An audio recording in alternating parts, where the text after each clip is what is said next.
Acquérir une business versus en partir, j'ai fait les deux, tu sais.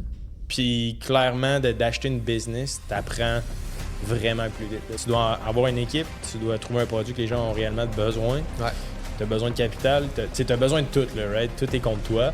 Ça prend quand même de l'énergie, puis ça prend quand même des connaissances, mais c'est certain que versus l'immobilier, le outcome peut vraiment être différent. Tu sais, des business qui cash flow 500 000, 600 000, 700 000 $ par année. Tu vas apprendre plus si tu achètes une business. Puis l'immobilier va venir après. Tu sais, l'immobilier, tu peux l'acheter puis être un peu plus passif. La beauté de la chose, je trouve, d'acheter une business quand tu es jeune, c'est que t'es locked in, t'es focus, puis t'as juste un seul but précis qui est de grossir cette business-là. Puis tu vas apprendre bien plus. Puis c'est le conseil que tu dirais aux jeunes, mettons, qui veulent soit se starter, je sais pas, en immobilier ou acheter une business. Le métrique que je regarde le plus important, puis tu sais, un coup qu'on fait une acquisition ou qu'on aide quelqu'un à faire une acquisition, ce qu'on veut tracker, c'est vraiment est-ce qu'il y a une croissance au niveau des bénéfices. This is the GE of Podcast. You are the only person who can make this work, and you're also the only person who can fuck this up. Hubert Côté, bienvenue sur Corporate Gangster. Yes, merci. Hey, je suis vraiment choyé de pouvoir t'avoir aujourd'hui sur le tournage du podcast. Merci beaucoup, c'est super apprécié. Je savais pas que tu étais de Québec, fait que c'est le fun de... Ouais, un petit gars de la Beauce, mais écoute, on est presque à côté. Puis toi aussi, t'es de Québec? Ouais, exact. Je suis proche des plaines d'Abraham, mais je vais souvent à Montréal avec l'équipe, mais j'habite à Québec. Puis t'as grandi aussi à Québec? Oui, exact. Je viens de l'Ancienne-Lorette. Je suis allé, c'est ça, à la polyvalente de l'Ancienne-Lorette, Cégep de Lévis, Université Laval, puis maintenant ici. Un parcours un petit peu, tu dirais, dans la normalité? Relativement, là, j'ai pas... tu sais, j'ai étudié peut-être dans un domaine un peu plus atypique. Là. J'ai commencé en physique théorique à l'Uni. Après ça, j'ai étudié Attends un peu. Physique théorique. Ouais, exact, c'est ça. Ben, au cégep, avant, je faisais beaucoup de sport. Puis, j'avais découvert une passion pour les sciences. Fait que à la base, j'étais un peu un geek. Là, fait que j'ai étudié en physique. Finalement, je m'étais rendu compte que c'était peut-être plus ou moins pour moi. Ce qui m'intéressait, c'était vraiment la création de projets. Puis, tu sais, quand tu es physicien, tu crées un télescope peut-être 10 ou 15 ans de recherche plus tard. Puis, rapidement, là, je me suis rendu compte que c'était plus le monde des affaires qui m'intéressait, puis la création de produits, de projets. Fait que c'est là que j'ai pivoté au design de produits. Donc, qui n'est pas vraiment relié au domaine dans lequel je baigne en ce moment, là, qui est plus financier, qui est dans le M&A, là, fusion et acquisition d'entreprise. Ouais. Mais c'est à travers mon parcours universitaire que j'ai fait l'acquisition de ma première compagnie pendant que j'étais à l'université. Puis c'est à partir de là qu'on a build up pas mal tout le reste. Là.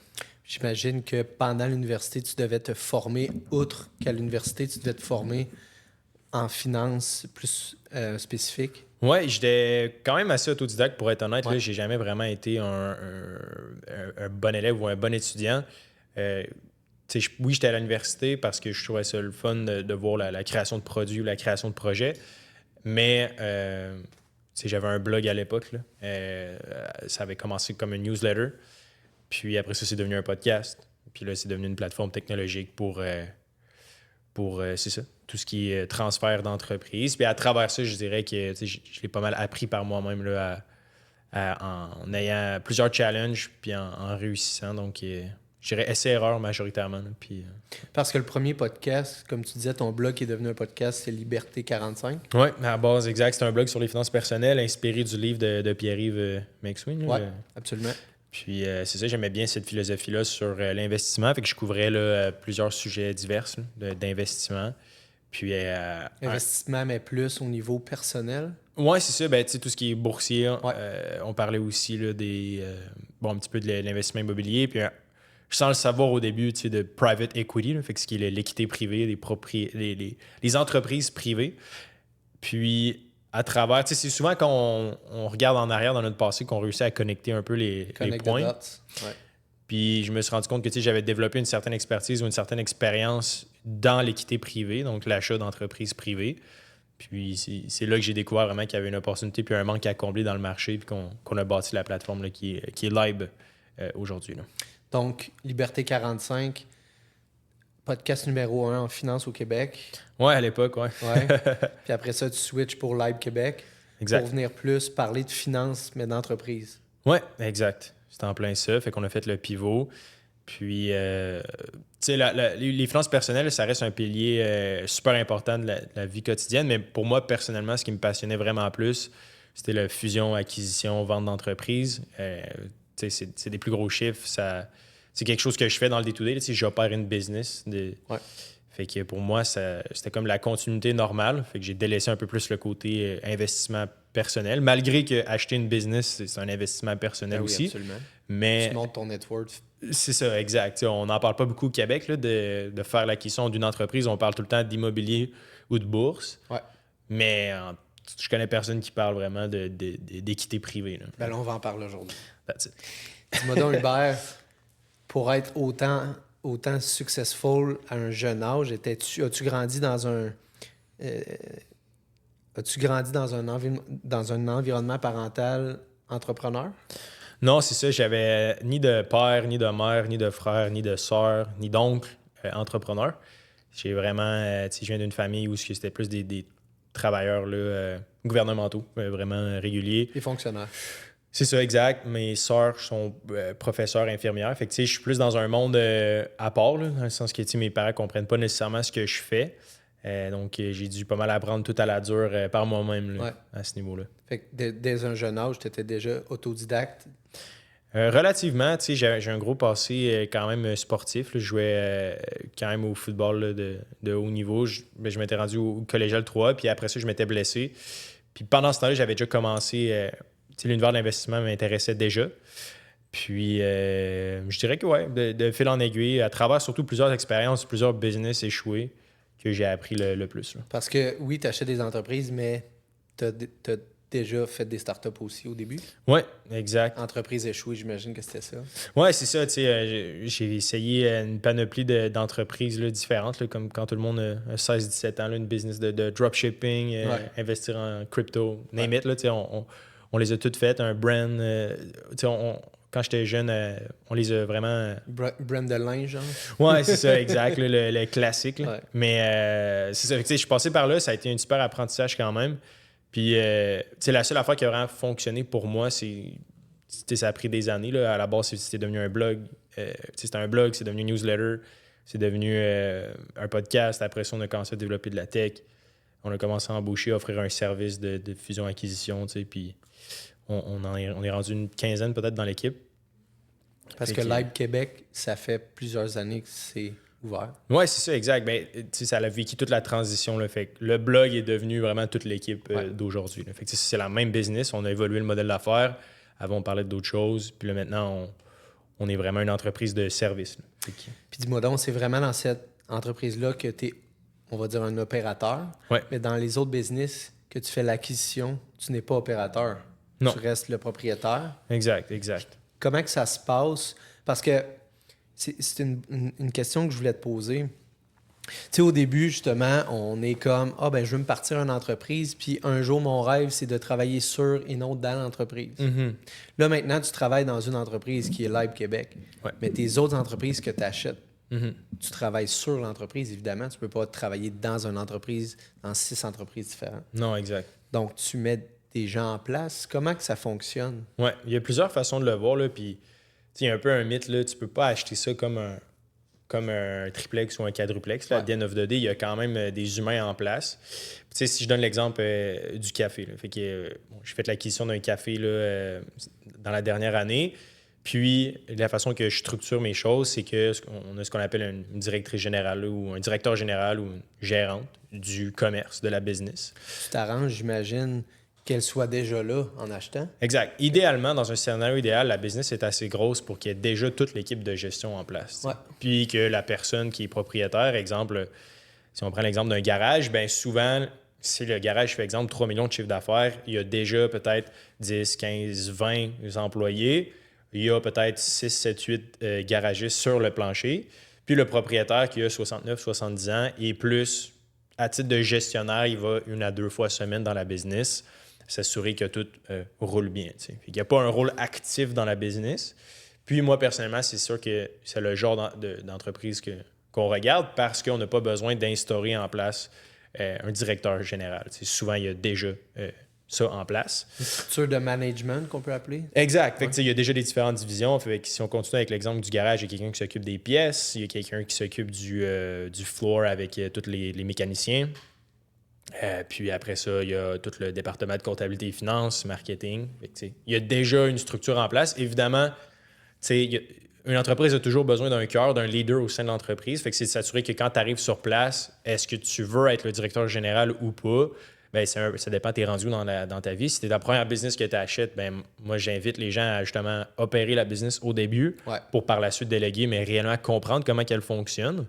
Puis après ça, ce qui est le fun, c'est qu'au lieu d'avoir un salaire puis un emploi traditionnel, ben, t'as un salaire souvent plus élevé, mais en plus de ça, ce qui est le fun, c'est que tu bâtis de l'équité à travers ton 9 to 5 parce que tu es propriétaire de la business, right? Ça a une valeur de revente qui n'est pas imposable, by the way.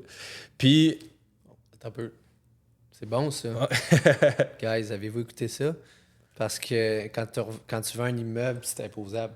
Mm-hmm. Quand tu revends le business, il n'y a rien qui est imposable. Du gain en capital. C'est ça. Ben, c'est une règle là, qui a été instaurée. C'est fucking tough avoir une business. Là. Puis il y en a beaucoup qui fail. At the end of the day, un des avantages que le gouvernement a mis en place, c'est l'exonération du gain en capital pour entrepreneurs ou pour entreprises. Comment ça fonctionne? Là? Il y a quelques règles à respecter. Là. On mettra au pire le lien, là. Je te l'enverrai par la suite. Mais en 2024, 1 250 000 $ dans le fond pour la vente de ta première business n'est pas imposable.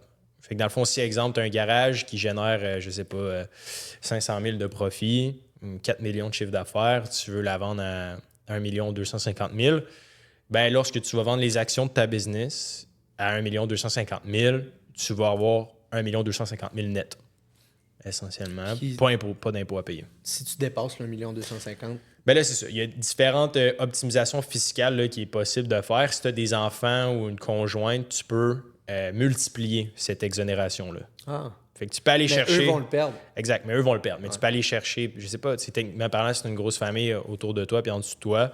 Tu peux aller chercher peut-être jusqu'à 10, voire même 15 millions de ventes sans impôt. Exact. Qui est Après, avantageux. il y a probablement fiducie qui peut C'est ça, exact. Là, il y a plein de mécanismes en place. Je ne suis pas fiscaliste, mais ce qui n'est pas souvent parlé puis ce qui est intéressant, c'est ça. C'est en tant que propriétaire d'entreprise, à la vente de celle-ci, il y a énormément d'avantages en termes d'impôts. À part le CELI, où ce que tu ne payes pas d'impôt sur tes gains en capital, c'est pas mal le deuxième véhicule qui est 100% légitime, que tu peux utiliser pour faire du gain sans payer d'impôts. Ce qui est quand même magique, là, at the end of the day, c'est très, très rare. Ce que je trouve un autre élément vraiment cool là, du M&A. Là. Quand je dis M&A, c'est fusion et acquisition. M&A, c'est en anglais? Ouais, c'est le Mergers and Acquisition. Là. C'est ça, cette espèce d'industrie-là. C'est vraiment rare. Avant que tu commences à en parler sur tes réseaux, parce que je te suis, puis avant que tu commences à en parler sur tes réseaux, j'étais comme, ben, le reprenariat, on n'en parlait pas souvent, beaucoup au Québec, c'est pas beaucoup parlé. Comme tu dis, c'est plus bourse, immobilier. Ouais. Puis là, je me suis mis là-dessus, j'étais comme, Chris, c'est vraiment intéressant. Pour quelqu'un qui, exemple, a déjà commencé à bâtir une certaine business, puis moi je suis dans l'immobilier, j'achète l'immobilier. Yep. Puis là, je suis comme, Chris, ça pourrait être intéressant d'acheter une business puis d'avoir un opérateur en place pour pas besoin d'opérer, mais ça m'en vient à ma question du genre, qu'est-ce que tu regardes dans ton day-to-day de ce business-là? Pas dans ton day-to-day, mais mettons, une fois par mois, tu dois t'asseoir pour, OK, tu regardes les états financiers, puis c'est quoi tes KPI pour voir si ça reste que la business est en bonne santé? Ouais. Ça dépend de la type de business, là, mais si on continue avec l'exemple du garage, je pense que garage de char. c'est ça, tout le monde est capable de visualiser. Tu as un garage 3 portes, tu répares n'importe quoi, là, des catalyseurs. Non, j'ai pas de garage. Mais je trouve que c'est une Prochain achat Uber, c'est ça. Je trouve que c'est un type de business intéressant. C'est boring. Tout le monde aura toujours besoin de services de mécaniciens. Il y a une quantité phénoménale d'autos. L'économie fait en sorte que il y a moins de gens qui vont acheter de véhicules neufs. Il y a de plus en plus de gens qui vont juste essayer de réparer au lieu d'acheter. Fait en tout cas, pour un paquet de raisons, je trouve que c'est un super beau marché. Pour répondre à ta question par rapport aux métriques que je regarde, c'est certain que le facteur le plus important, c'est, outre les humains qui sont en place, là, c'est eux qui sont super importants, mais c'est vraiment le bénéfice net, right? Fait que pas le gross profit, pas les profits bruts, mais vraiment le net. Qu'est-ce qui te reste à la fin de chaque mois? c'est vraiment tes munitions et tes ressources pour soit réinvestir ou te payer. Fait que ça, c'est vraiment le métrique que je regarde le plus important. Puis, tu sais, un coup qu'on fait une acquisition ou qu'on aide quelqu'un à faire une acquisition, ce qu'on veut tracker, c'est vraiment est-ce qu'il y a une croissance au niveau des bénéfices nets? C'est après avoir payé ton impôt, après avoir payé le staff, après avoir payé les pièces, après avoir payé ton bail, après avoir payé tout, qu'est-ce qui reste à la fin du mois? C'est ça qu'il faut tracker parce qu'à the end of the day, c'est pas mal tout ce qui importe. Oui, absolument. Parce que toi, quand tu regardes pour acheter une entreprise, est-ce que tu regardes si tu as une possibilité d'augmenter les revenus? Puis si oui, c'est quoi tu regardes? Est-ce que tu vas dire, OK, ben c'est peut-être l'équipe en place qui n'est pas bonne. Comment je peux optimiser les revenus, l'opération, le management? Qu'est-ce que tu regardes en premier quand tu vas faire l'acquisition? La première chose que je vais regarder, puis tu sais, by the way, c'est fucking pas facile, là, genre faire une acquisition d'une business. Là, c'est souvent les gens voient ça comme un investissement passif, puis tu sais, je vais acheter la business puis elle va runner par elle-même. Là. Souvent, c'est pas le cas. Tu sais, ça prend quand même de l'énergie puis ça prend quand même des connaissances, mais c'est certain que versus l'immobilier, le outcome peut vraiment être différent. Tu sais, des business qui cash flow 500 000, 600 000, 700 000 $ par année, tu sais, c'est ce qu'on transige au day-to-day. Là, je pense qu'il y a vraiment un plus gros outcome. Je pense que ça doit être plus difficile au niveau humain. Exact. Des humains, c'est plus difficile à gérer que juste des immeubles. Malgré que dans des immeubles, tu as des humains, mais dans le day-to-day, tu ne gères pas tes locataires comme tu gères tes employés. Là, exact. Fait que tu sais, ça a son défi, mais en même temps, ça a, c'est ça, un outcome aussi vraiment important. Mais ta question, c'est quoi les premières choses que je regarde dans un deal? Oui, exact. Tu regardes une business, qu'est-ce que tu vas regarder? Où est-ce que je peux mettre mon grain de sel parce que je sais que là, je vais être capable d'augmenter la valeur de la business. Parce que, tu veux l'acheter pour le cash flow, mais tu veux l'acheter aussi probablement pour augmenter la valeur. Oui, exact. Fait que comme en immobilier, ce que tu veux t'assurer, c'est qu'il y a une opportunité de croissance dans la business. Fait que, si, exemple, on prend un cabinet comptable, c'est super simple. Ils font de la tenue de livre, des fins d'année, des rapports d'impôts. Un cabinet comptable, ce que tu veux t'assurer, c'est que la capacité, le nombre d'employés qu'il y a, est-ce qu'il est capé avec les revenus actuels? Si, exemple, tu as un comptable avec 3 techniciens, un assistante qui génère 1 million de chiffre d'affaires, bien, tu le sais qu'ils sont à peu près, ou tu peux leur demander, est-ce qu'il y a de la capacité ou sont non, j'accepte plus de clients, exemple. Fait que là, tu le sais qu'ils sont capés à 1 million, puis que si tu veux grossir la business, il va falloir que tu embauches encore plus de monde. Ce qui est correct, mais des fois, tu essaies de regarder des low-hanging fruit, là, des choses encore plus simples. Exemple, dans un café, celui que j'ai fait l'acquisition, les prix, exemple, du menu n'avaient pas été augmentés depuis 5, 6, 7 ans. T'sais. Fait que juste là, mettons, j'ai un 30% d'augmentation des revenus en mettant les prix égal avec ceux des compétiteurs, des commerces autour de moi. Right? Sans nécessairement mettre des prix exagérés. Si je fais juste suivre la moyenne du marché. Ça, admettons, c'est un indicateur important que je regarde. Puis après ça, c'est l'optimisation. Au niveau des postes de dépenses, si je le sais que moi, mettons, faire du contenu organiquement, je suis bon pour attirer des vues puis amener du monde dans le commerce, puis que la personne n'est pas capable de le faire ou elle n'a aucune présence en ligne, bien là, ça, c'est un autre indicateur. OK, good, je vais être capable de créer du contenu organique, de générer encore plus de trafic dans le commerce, donc de générer plus de ventes. Fait que c'est toutes ces optimisations-là, souvent, ce qu'on met un peu dans la tête des gens quand on les accompagne, c'est 70% de ce que tu regardes là, dans le deal, c'est comme qu'est-ce que tu vas faire avec la business. Right? C'est ça qui va avoir le plus gros impact à the end of the day. Puis après ça, évidemment, il faut que tu regardes tout le calcul de cash flow, la rentabilité puis l'amortissement de la dette. Nous, on finance 75-80% d'un deal en moyenne par les banques. Fait que ça rajoute un gros poids sur la business. On veut s'assurer que le cash flow est capable d'amortir tout ça. Couvrir la dette. Exact. Ouais, en générant en plus d'autres cash flows excédentaires. Puis dans l'immobilier, il regarde le ratio de couverture de dette. C'est-tu la même affaire quand tu achètes une business? Exact. Fait qu'il y a un ratio de couverture de dette. Souvent, c'est les banques même qui vont utiliser ça. Ouais. Quand on fait une acquisition d'entreprise, c'est vraiment différent là, de l'immobilier. Il n'y a pas, il y a pas les mêmes... comment je pourrais dire? Dans le fond, quand tu vas faire l'acquisition d'une business, puis c'est un petit peu pour ça à la base que j'ai créé la plateforme, c'est que tu ne vas pas voir comme un courtier hypothécaire. Tu ne vas pas te faire préqualifier pour une business. C'est clair. C'est vraiment plus un Far West. Il n'y a pas vraiment de règles ou il n'y a pas vraiment de... faut que tu digues toi-même. C'est ça. Il faut que tu creuses par toi-même. Il faut que tu fasses tes propres modèles financiers. Il faut que tu arrives avec souvent ton propre prix. Puis, il faut que tu dises, OK, ben, c'est souvent basé sur un multiple des bénéfices de l'entreprise. Fait qu'exemple, que ton lave-auto qui fait 500 000 de profit de cash flow annuel, tu te dis, OK, mais ça vaut combien? Il n'y a pas d'évaluateur de bâtiment qui est là pour t'aider. Il y a rien. Y a-tu des comptables qui font ça, qui évaluent la business? Oui, il y en a. Dans le fond, il y a des évaluateurs agréés, mais si tu arrives pour une acquisition d'entreprise, puis tu vas cogner à la porte de quelqu'un puis tu demandes une évaluation de la business, la plupart des comptables, je sais pas pour toi, mais sont vraiment overload. Là, au Québec, Ouais, ça va être long. c'est bien rare qu'ils vont se dire « Yes, viens-ten, j'ai de la place en masse, je vais juste te faire une éval. » Pour eux, c'est pas rentable. Ils sont tous dans le rush. C'est ça. Eux, ils veulent des clients, Ouais. ils veulent des business, right? Ils veulent desservir des business Ouais. qui font des payes, rapports d'impôts, tenues de livres pour les 10 prochaines années. Ouais.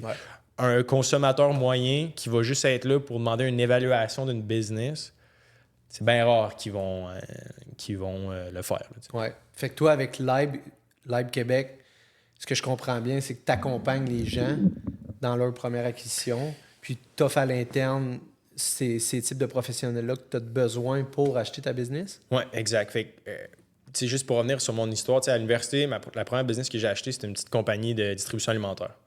Right, des machines distributrices. T'avais quel âge? J'avais, je sais pas, 20, 21, peut-être. Wow. 22, whatever. C'est vraiment cool.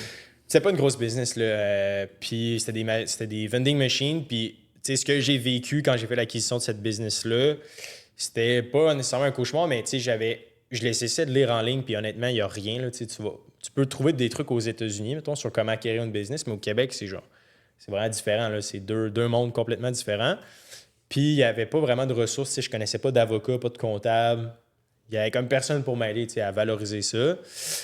Fait que de fil en aiguille, j'étais comme Chris, ça n'a pas de sens. C'est hot d'acheter des business, mais il n'y a pas vraiment de service ou de personnes dédiées à ceux qui font que ça. Ouais. Tu peux aller voir des courtiers immobiliers. Il y en a des courtiers en vente d'entreprise, mais c'est un peu plus rare. Puis ils ne vont pas t'accompagner à déposer une offre. Ils représentent le vendeur. Oui, absolument. C'est comme good. Ils savent pas trop eux autres non plus. Là, c'est ça. Non, ils connaissent les rates et tout, mais ils représentent le vendeur. Fait qu'il va dire la business vaut ça, mais c'est eux qui l'ont évalué. De ton côté, en tant qu'acheteur, tu veux l'évaluer aussi de ton côté. Tu le payes moins cher possible, c'est sûr. Exact. Fait en gros, j'ai bâti la plateforme à partir d'un problème que j'ai vécu, right, qui est comme l'accès à l'information puis accès à des services professionnels qui permet justement de faire l'acquisition de business. Ouais. Puis de comprendre le financement puis tout ça. Fait que, de fil en aiguille, on a embauché différents professionnels, analystes, des gens qui ont des backgrounds en plus finance. On a des anciens banquiers aussi de la BDC, de la Banque de du Canada. Fait que, on a formé une équipe à l'interne, puis on a développé une plateforme qui permet justement d'évaluer les business, de faire des offres d'achat, de faire réviser par des avocats aussi. Puis on a ce qu'on appelle une data room. Là, fait il y a énormément de documents. Là, quand tu achètes une business, là, il y a genre 10 joueurs dans la transaction. Tu as genre le courtier, l'avocat, le banquier, l'acheteur, le financier de ton côté. Il y a vraiment beaucoup de joueurs, le comptable. Fait qu'il y a plein de joueurs, beaucoup de documents, beaucoup de communication. Fait que nous, on a essayé de centraliser ça sur une plateforme technologique qui permet de communiquer facilement puis de faire tous les modèles financiers nécessaires pour aller chercher le financement. Parce que c'est quoi la première étape? Exemple, moi, je te dis, Hubert, je veux m'acheter une business. Mm-hmm. Est-ce que tu me conseilles service ou produit? Du type de business à acheter. Ça dépend un peu de ton background. Okay. Honnêtement, il y a quand même une corrélation directe entre ce que tu fais dans ton day-to-day puis ce que tu souhaites acheter. Fait que tu vas accompagner les gens, tu vas leur poser des questions pour voir quel type d'entrepreneur c'est à la base. Ben, c'est ça, parce que at the end of the day, contrairement à l'immobilier, c'est que moi, je trouve que le meilleur... Les meilleurs dossiers sur lesquels j'aime travailler ou accompagner, c'est, exemple, une personne qui a été directeur d'une manufacture pendant 10 ans, 10-15 ans, il a géré, mettons, 100-150 employés. Puis il a dans les opérations. C'est ça. Puis il a envie d'être propriétaire de sa propre manufacture. Ouais. C'est parfait, 10 sur 10. Puis, je dis plein de trucs, là, mais petite parenthèse par rapport à ça, les banques, là, ils financent pas comme ils financent de l'immobilier. Là. Ils vont pas juste regarder les chiffres. Ils financent l'individu. Exactement. Fait que 80% de la transaction va être basée sur l'expérience de la personne aussi. Okay. Après ça, il y a moyen de bâtir un argumentaire solide pour...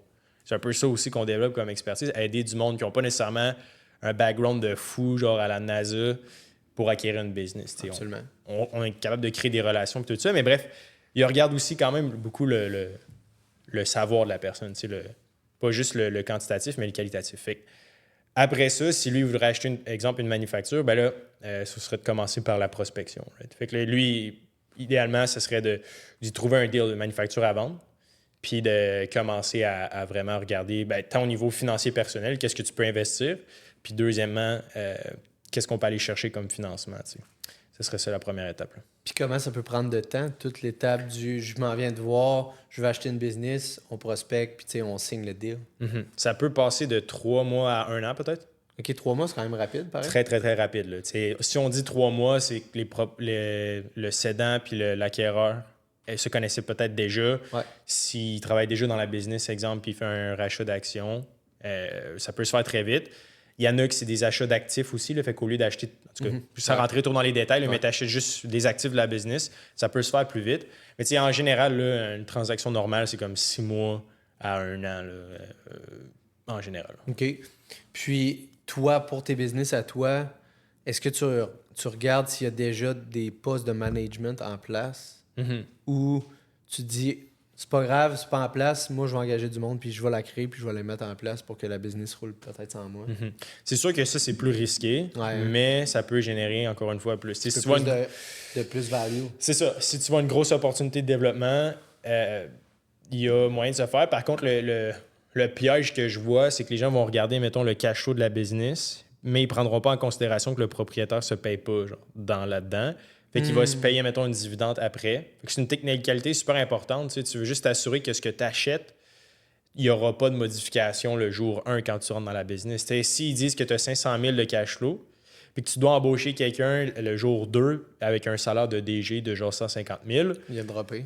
Tu as une méga drop importante. Fait que c'est juste de s'assurer que ce qui est en place va rester en place puis qu'il n'y aura pas d'ajout à faire quand tu es propriétaire. Ouais. Puis quand tu achètes la business, y a-tu déjà un cash flow? Y a-tu de l'argent qui reste dans le business? Achètes-tu un cash flow avec? C'est ça. Moi, personnellement, ce que je regarde là, en ce moment, c'est tous des business qui font plus de 300 000 de bénéfices nets par année. T'sais. Fait que pour avoir justement de la marge, là, pour s'assurer que il y a assez de cash à the end of the day, puis que même si on optimise ou on embauche plus de monde, il reste quand même du cash flow. Le phénomène en immobilier de parler d'un deal cash flow positif, je pense que c'est rendu de plus en plus rare. Voire même... quasiment impossible. Puis même, je te dis, même en Beauce, là, où ce que oui, tu payes un peu moins cher, puis que c'est dans les marchés, on va dire, tertiaires ou seconds, que c'est là que tu pourrais avoir encore du cash flow, ça en devient très difficile. Fait que là, ce qui est intéressant en immobilier, c'est plus de, on va dire la classique, tu achètes un immeuble, tu rénoves, tu augmentes les revenus, tu augmentes la valeur, puis tu vas aller chercher l'équité. Quand tu es un jeune investisseur, évidemment, quand tu es rendu plus vieux, un petit peu plus fatigué, tu vas être moins actif, du cash flow, c'est un peu plus peut-être intéressant. Moi, je suis encore à l'âge que je veux grossir ma boule de neige, on va dire. Mais comme tu dis, là, le cash flow est de plus en plus difficile dans l'immobilier, vraiment. Fait que, ça, c'est les marchés tertiaires. Imagine ici à Québec, là, il y en a que c'est négatif. Là. Il y en a qui vont mettre de l'argent à chaque mois pour garder l'actif, mais qui vont venir créer quand même une grosse plus-value qui leur permettent de perdre le cash qu'ils mettent par mois. Exact. Par contre, pour quelqu'un qui veut vraiment du vrai cash flow, je pense que ça, c'est vraiment intéressant. Mais tu sais, mon thinking, c'est comme, OK, je regarde une business, je vois exactement le cash flow qu'il fait, mettons, par mois ou par année. Chris, je tombe excité, je vais tout de suite l'acheter. Là, j'ai tout de suite un 300 000 par année. C'est bien cool. Fait que, qu'est-ce que tu réponds à une personne qui pense comme ça? Si tu regardes, exemple, il y en existe plusieurs là, des sites là, de listings là, publics. Là, right? Il y a acquisition.biz, il y a quoi d'autre? Il y a mon entreprise à vendre. Il y a plusieurs plateformes en ligne. Nous, ce qu'on aime faire, c'est trouver des deals hors marché pour nos clients parce que, comme dans l'immobilier, là, c'est souvent ce qui est plus intéressant, malgré que des fois, tu peux en trouver. Mais si tu te regardes, mettons, sur acquisition.biz, tu vois une business de ménage commercial qui fait 2 millions de chiffre d'affaires, 400 000 de profit, de cash flow. Right? Ouais.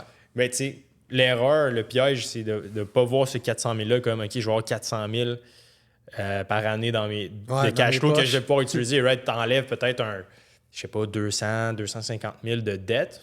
Right? Que tu payes. Sur 5. Mais par contre, c'est ça, tu le payes sur 5 à 7 ans versus, mettons, en immobilier, que c'est genre sur 25 30, ans. 40. C'est ça, les prêts. Ça dépend, là, encore une fois, tu peux négocier pratiquement tous les paramètres d'un financement, là, mais exemple, là, sur 7 ans, en général, avec 1 an de moratoire. Fait que, ça dépend de ta structure, mais pour répondre à ta question simplement, c'est ce que tu vois, mettons, sur le site, 400 000 de cash flow, c'est pas ce que tu vas avoir à the end of the day, surtout si tu veux embaucher quelqu'un à la tête, plus l'amortissement de la dette. Plus ton salaire, si tu veux te payer un peu. C'est ça, plus ton salaire aussi. T'sais.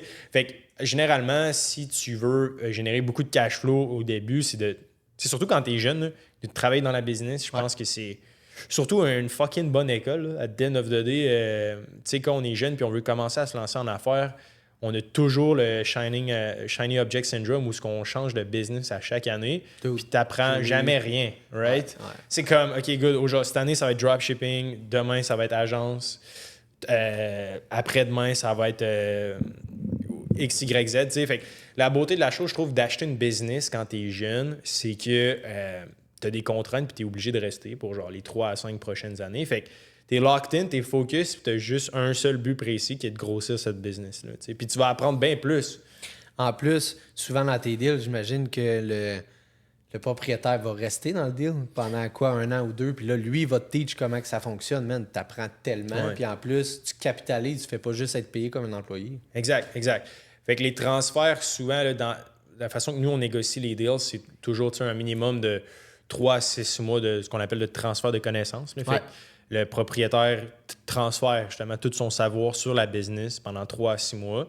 Après ça, tu peux négocier encore plus long. Tu restes avec moi 3 mois obligatoires, puis je peux demander ton aide jusqu'à 1 an. Exemple, je peux t'appeler anytime. Puis là, on signe un contract, puis les gens, ils commit to it. Ouais.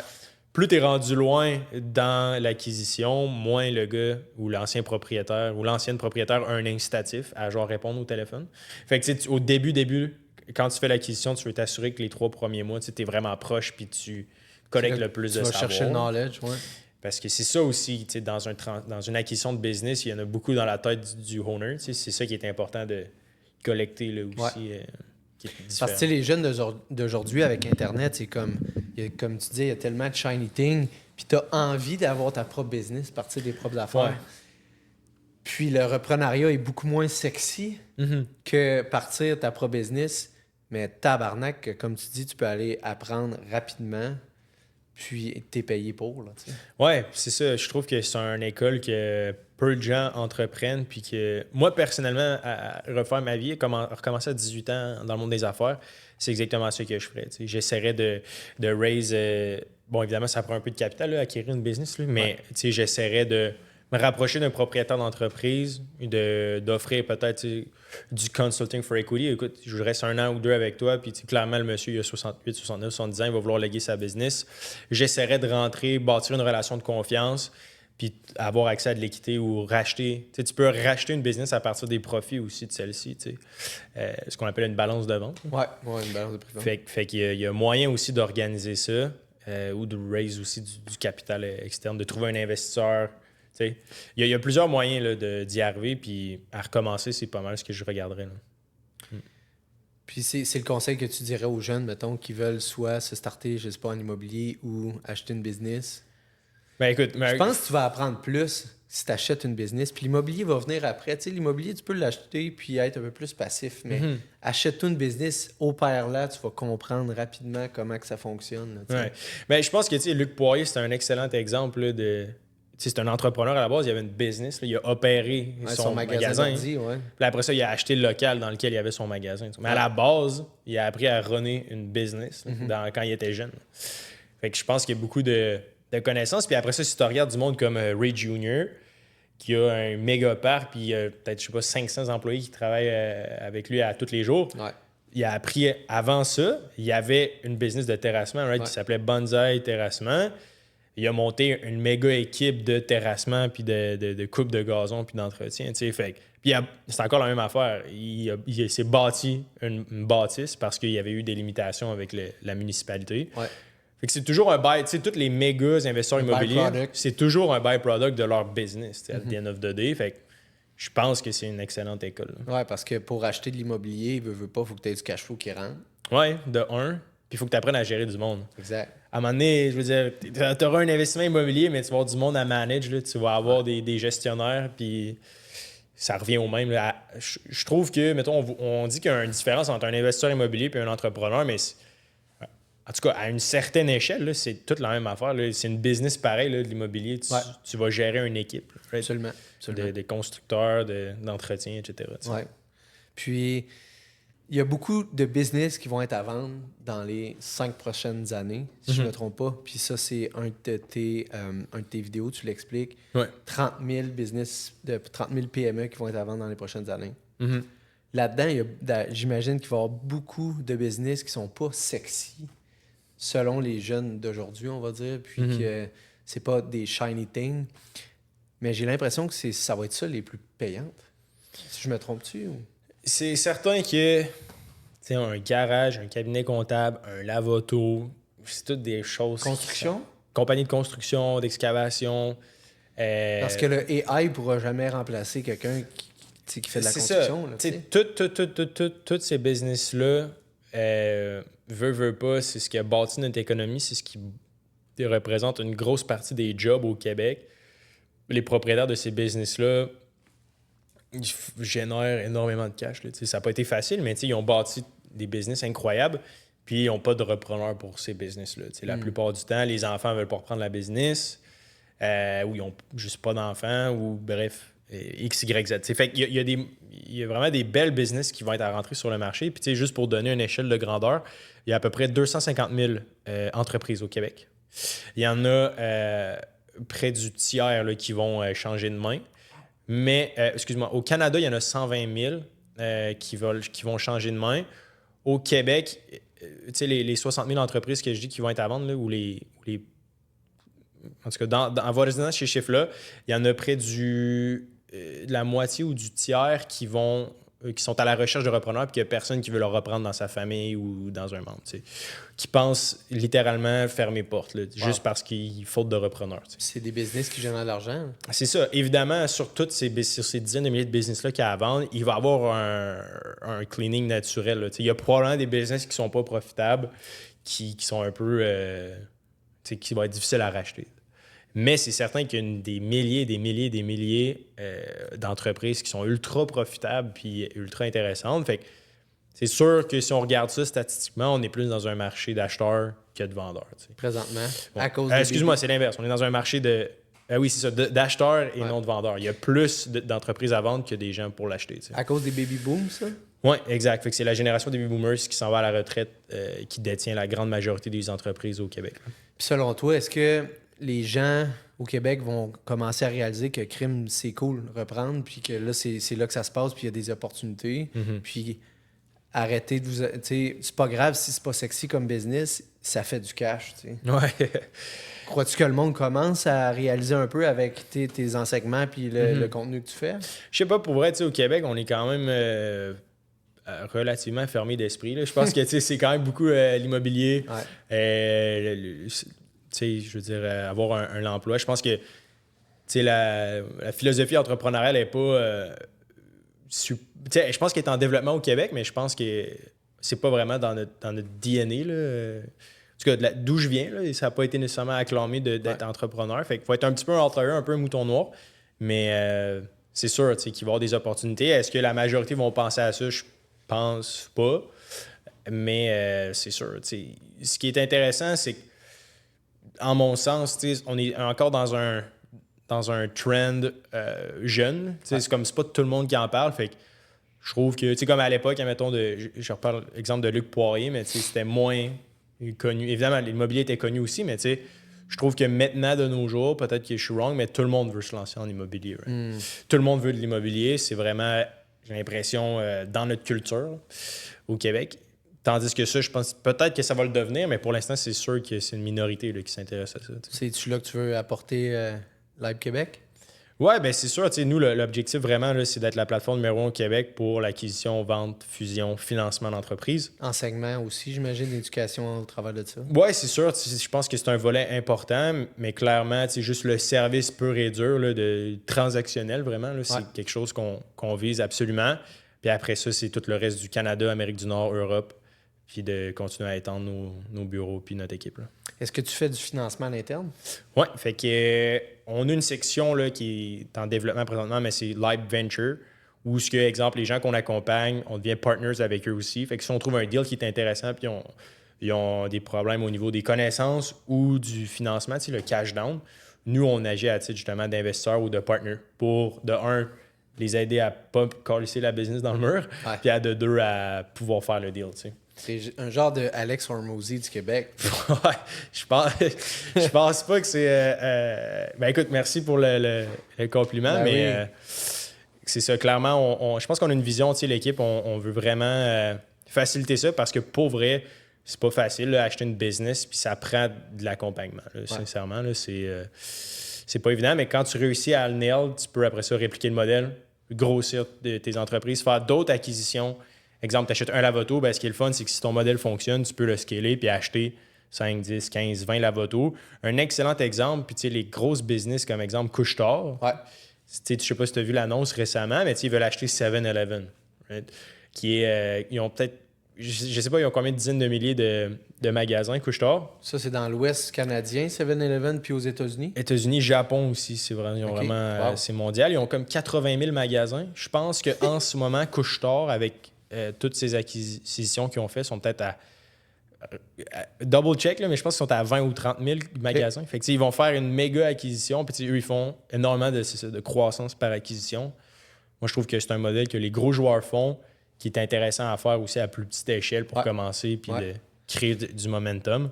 Puis j'imagine, Hubert, que ça te prend, on va dire, une équipe de base pour t'aider à faire des acquisitions. Parce qu'on va dire, tu as ton équipe de Libre Québec, tu as ton équipe, quand tu achètes une business, il y a déjà une équipe en place. Mais ton équipe qui t'aide à faire des acquisitions, tu n'as pas le choix d'avoir une équipe autour de toi pour C'est t'aider ça. à acheter des business aussi. Oui, exact. Fait que, tu sais, la stack là, ou le genre d'équipe que tu veux, bon, tu as des professionnels autour de toi, là, fait que tu as besoin d'un avocat, banker, un banquier pour t'aider avec le financement.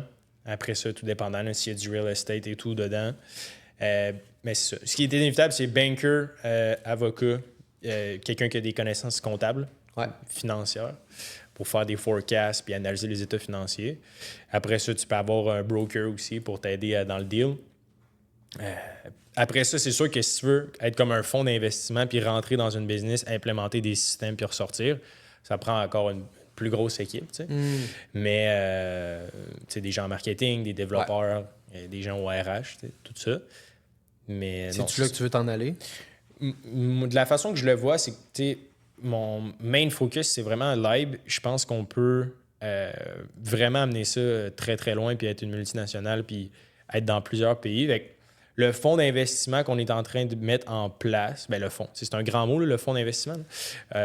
C'est nous-mêmes là, qui font les acquisitions. On ne va pas raise du capital puis ça prend des licences pour ça. C'est ça. C'est mon propre capital là, dont j'achète les business. Fait que ce volet-là, je le trouve intéressant, mais plus pour faire des acquisitions verticales. Fait que les rentrer dans la business de Live. Exemple, ce qui fait du sens, c'est un cabinet comptable. Right? Fait que c'est comme on a un service connexe ensemble qui évolue. Ça donne l'opportunité, d'exemple, vendre plus de business, d'avoir accès à un book de clients. Fait que ça aussi, c'est intéressant. Je pense pour les propriétaires d'entreprises, il y en a des fois qui sont capés avec leur croissance. Ils disent, OK, ben, j'ai besoin de staff, je fais déjà 500 000 de profit par année, mais je trouve que la vélocité que j'ai, je commence à être un peu plafonné. Si tu vas acquérir une autre business, une autre compagnie, un autre compétiteur, ça peut devenir fucking intéressant. Tu es un garagiste déjà qui est propriétaire d'un garage, tu peux en acheter un autre, doubler ton chiffre d'affaires en une année. T'sais. Ou acheter quelque chose qui est, comme tu dis, à la verticale de ce business-là. Un fournisseur de pièces d'auto, par exemple. Exact. Un distributeur de pièces. Les combinaisons sont vraiment grandes. Là. Infini, oui. Ouais. C'est tellement intéressant là, de parler de ça. Moi, j'en mange présentement. Puis, Hubert, dis-moi, c'est quoi... Je pose souvent ça à mes interlocuteurs. C'est quoi ton number one skills pour te rendre où ce que tu es? Évidemment, tu dois avoir un skills à toi, ton super pouvoir. Puis, j'aimerais connaître le tien. Je crois que c'est la vision. Je viens d'un domaine assez...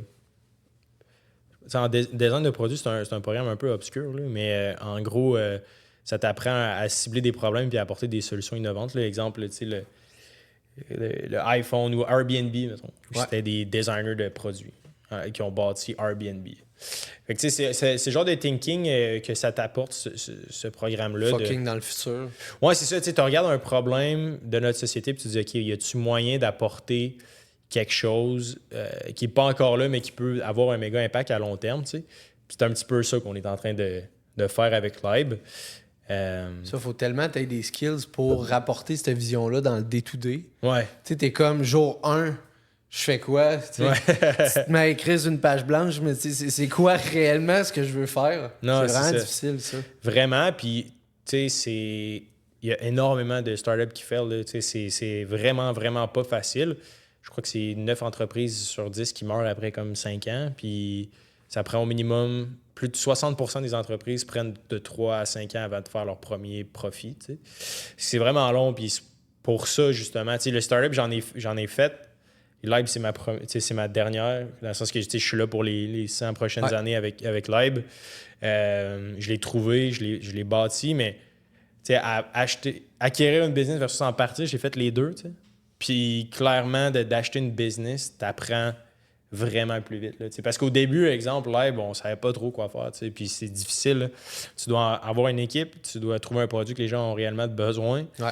Tu as besoin de capital. Tu as besoin de tout. Là, right? Tout est contre toi. Tandis que quand tu pars déjà avec une business, tu as un mentor qui est là pendant 6 mois, 1 an au début. Tu as du cash flow, tu as des clients, tu as déjà un produit. Tu as déjà un brand. Après ça, c'est comme, OK, es-tu capable d'avancer en ligne droite? Ouais. Puis genre de suivre le plan? Puis, tu sais, normalement, ça va Beaucoup plus facile, comme tu dis, quand tu as un plan dans les mains, là, puis que tu lis le plan, puis que tu fais C'est juste ça. y aller. Là. Puis souvent, tu sais, le propriétaire qui s'en va à la retraite, il dit, écoute, voici ce que je ferais si j'aurais 25 ans puis ben de l'énergie, tu sais. Ouais. Ils ont tout, tu sais, c'est souvent des gens qui ont encore de la drive, mais ils ont 70 ans, là, à un moment donné, Ouais. faut que tu quittes, là, tu sais. Fait qu'ils te le disent, là, ils ont un roadmap en tête, ils disent, voici ce que je ferais pour doubler la business, man, puis tu exécutes le plan, tu sais. Absolument. Puis, comment tu vois, Hubert, la main-d'œuvre? Tu sais, là, on vient de parler que les business qui vont être profitables, c'est pas des business sexy, c'est l'excavation, on va dire garage. Mhm. Comment tu vois la main-d'œuvre? Parce que, tu sais, on le sait présentement, les jeunes d'aujourd'hui, le Internet, le dropship et tout ça qui est vraiment populaire, qui est Shiny Things, c'est là-dedans qu'ils s'en vont. Donc, Ouais. on commence à manquer de main-d'œuvre pour les hard, tu sais, pour les métiers un peu plus difficiles Ouais. qui nécessitent d'être habile avec ses mains. Donc, comment que tu vois ça, toi? Je trouve qu'on est de plus en plus fast-paced, là. Vraiment, là, avec les jeunes. Tu sais, Live, on est tous relativement jeunes, là, puis tu sais, c'est très, très, très fast-paced, là. Dans le sens que... Ça va vite. Ouais, tu sais, le niveau d'attention aussi est pas le même, là, versus, exemple, des personnes plus âgées. Tu sais, je trouve que les jeunes, puis même moi, j'en suis coupable, on passe d'un sujet à l'autre vraiment rapidement, puis ça vient de notre style de consommation de l'information, mais c'est évident qu'il y a des challenges au niveau de la main-d'œuvre, de trouver des personnes qualifiées, motivées à travailler, mais je trouve que il y en a, c'est juste d'avoir des bons incitatifs puis d'avoir une vision puis un brand qui attire justement ce genre de personnes-là motivées.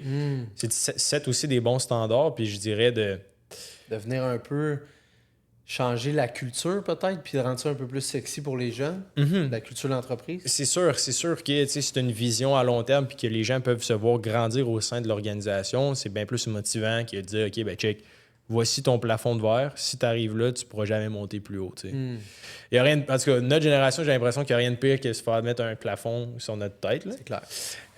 Fait que, de voir qu'ils sont accompagnés puis qu'ils travaillent pour une mission qui est plus grande qu'eux.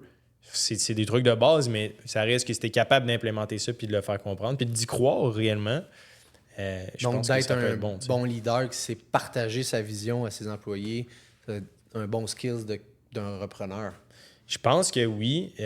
Après ça, tu sais, leadership, j'en ai probablement bien à apprendre de bien du monde sur comment bien manager une équipe.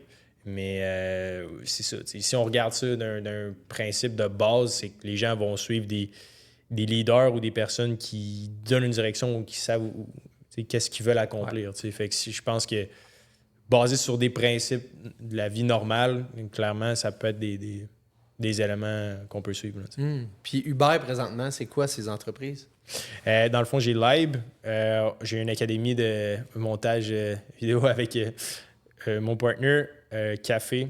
On a aussi... Café à Québec? Oui, Peux-tu le nommer? Oui, c'est le Stockholm Café.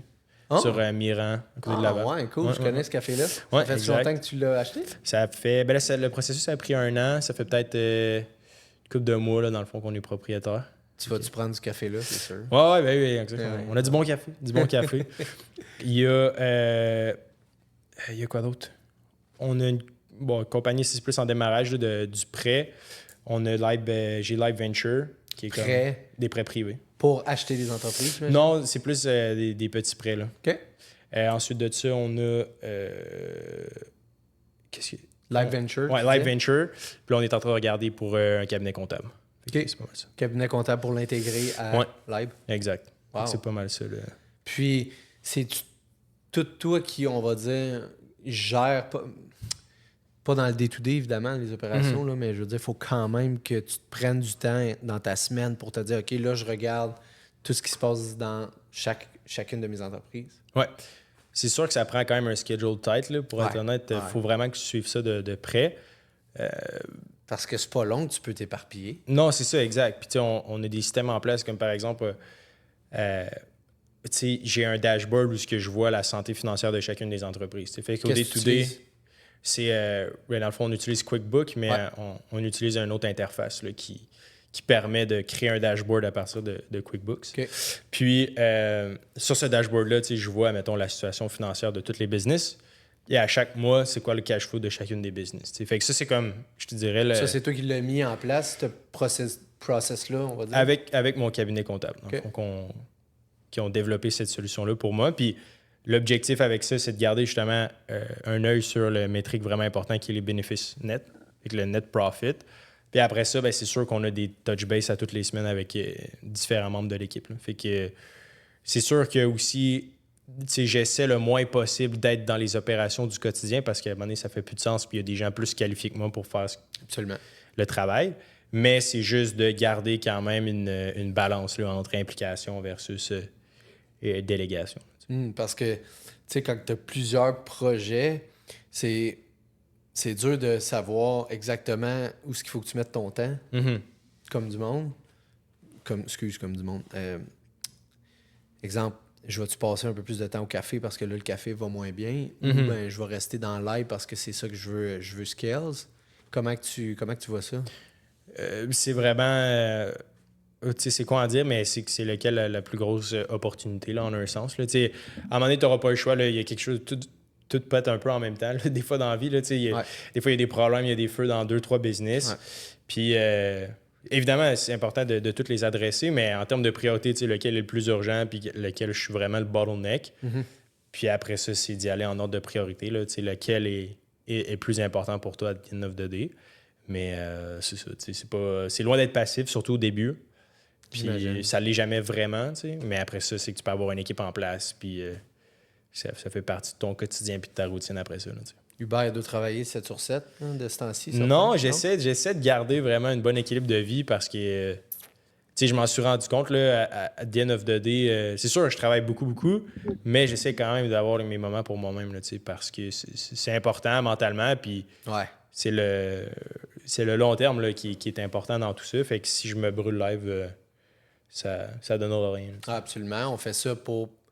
C'est sûr, on fait ça pour l'argent, mais on fait ça aussi pour pouvoir profiter puis se sentir plus libre un peu. Exact. De nos choix, puis voyager, découvrir le monde. Mais si on se brûle, comme tu dis, ça ne sert plus à rien après. Exact. T'as-tu quelqu'un avec qui partager ton quotidien, une blonde? Non, j'ai pas de blonde, mais j'ai une équipe qui m'aide. Fait que on réussit quand même à bien balancer ça. Là. Oui, absolument.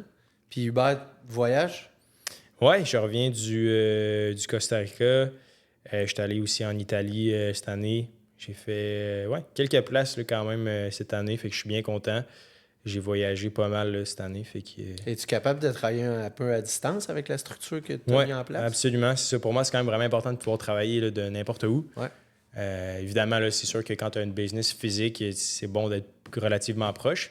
Mais un coup que tu as des systèmes en place, tu peux te permettre de partir quand même là, en voyage. Fait que, de pas mal de n'importe où là, dans le monde. Nice. Écoute, je continuerai ce podcast-là pendant des heures parce qu'il y a tellement de knowledge que je sais qu'il va être intéressant pour tout le monde puis que c'était très intéressant pour moi. Je vais te poser une dernière question. Yes. personne ne va s'attendre à cette question-là. C'est quoi le logiciel de gestion que tu utilises? Pour la gestion de, mettons, tous les business. Ben, exemple, moi, j'utilise Notion, puis Ouais. je peux rentrer n'importe quel type de projet dans Notion, que ce soit associé, exemple, à un business de construction ou que ce soit Ouais. associé à un business de mécanique. C'est dépendamment de c'est quoi que moi je veux qu'il y ait dedans, puis c'est quoi je veux follower, tu sais, mes tâches et tout. Ouais. Mais toi, as-tu un système que tu utilises, puis que tu mets tous tes business dedans, puis que tu gères tes tasks avec ça? Ouais, on a Slack à l'interne. là, Slack, fait que ouais. c'est comme Microsoft Teams, là, mais Ouais. avec Slack, il y a maintenant des task managers. Là, fait que tu peux. À même Slack, tu as des gestionnaires de tâches. Slack, à la base, tout le monde, c'est un gestionnaire de communication. Oui, exact. Fait que c'est comme Microsoft Teams, là, essentiellement. C'est Ouais. très similaire. Puis toutes les organisations sont là-dedans. Fait qu'on toutes les business sont là. Fait qu'à travers Slack, là, je suis capable de communiquer à tout le monde dans l'équipe à travers toutes les business. Fait que tu installes ça en rentrant, en achetant business, tu mets Slack directement, tout le monde Exact. passe les communications par là. Exact. Fait que 100% des communications passent par Slack. Le moins de gens possible, on mon numéro personnel, puis on... Parce que sinon, ça lâcherait pas. ça. Non, c'est ça, exact. Mais ouais, Slack, sinon Asana, je sais qu'ils font un excellent travail, qui clairement va implémenter en temps et lieu. Là. Mais ouais, Slack. That's it. Nice. Ben, merci vraiment beaucoup pour ton temps, Hubert. C'était Plaisir. vraiment, vraiment intéressant. Puis j'espère que tout le monde va avoir apprécié ce podcast-là parce qu'il y a vraiment beaucoup de pépites d'or là-dedans. Guys, n'hésitez pas à aller voir son podcast Live Québec, sa plateforme aussi. Puis pour que les gens te suivent sur tes réseaux, c'est quoi? Ouais, c'est live.québec. Personnel?